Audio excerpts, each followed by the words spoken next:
Simon Mwangi Muthiora o rĩngĩ nĩaumbũrĩte ndeto cia kĩeha mũno, ndeto iria igĩtigĩte Akenya na ruo na kĩeha kĩnene mũno, kũrĩa o rĩngĩ another soul has been lost, another young teenage life has been lost, na Mwangi Muthiora aumbũrĩte ndeto ici onake aihũrĩtwo nĩ kĩeha kĩnene mũno, nĩ kuona ũrĩa anake na airĩtu anini makoretwo magĩkua na njĩra ciĩna kĩriga lately, na Mwangi Muthiora agakaĩra police makorwo magĩthiĩ ona mbere gũkorwo magĩka ũthuthuria na oho gũtigĩrĩra atĩ famĩlĩ cia these young people nĩ ciakorwo ikĩona kĩhoto kĩao.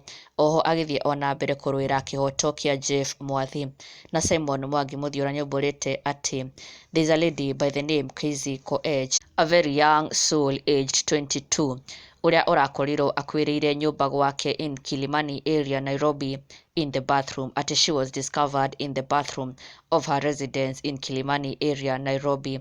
Na Mwangi Muthiora akaumbũra ndeto ici aihũrĩtwo nĩ kĩeha mũno, akiumbũra atĩ borithi nĩ marathiĩ na mbere gũkorwo magĩ conduct investigation ĩgiĩ gĩkuũ gĩkĩ kĩa madam ũyũ ũgwĩtwo Koech. Na Mwangi Muthiora shared this akiuga atĩ Nairobi, the police are currently investigating the death of a 22-year-old girl whose body was discovered in the bathroom of her residence located in the Kilimani area of Nairobi.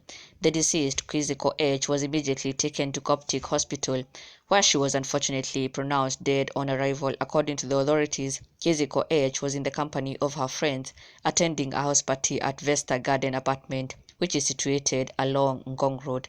Na nĩwoyũ haha Koech, a 22-year-old girl who sadly passed away, na njĩra ĩna kĩriga, na maabitha a borithi nĩ makĩambĩkĩte ũthuthuria wĩgiĩ gĩkuũ gĩake.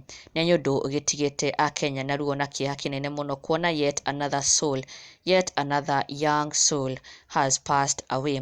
Na magakiuga rĩu nĩ atĩa, it has become too much, too many deaths, too many painful stories. Na magakĩhoya atĩ all this will come to an end, na maabitha a borithi magũkorwo magĩtigĩrĩra atĩ kĩhoto nĩ kĩonekana kũrĩ famĩlĩ ici, o magĩthiĩ ona mbere gũkũrũĩra kĩhoto kĩa Jeff Mwathi. Deepest condolences kũrĩ famĩlĩ yake, na may she rest in eternal peace. Na ndũgakĩriganĩrwo gũ-subscribe and follow us on Facebook for the latest and more trending Kikuyu celebrity news.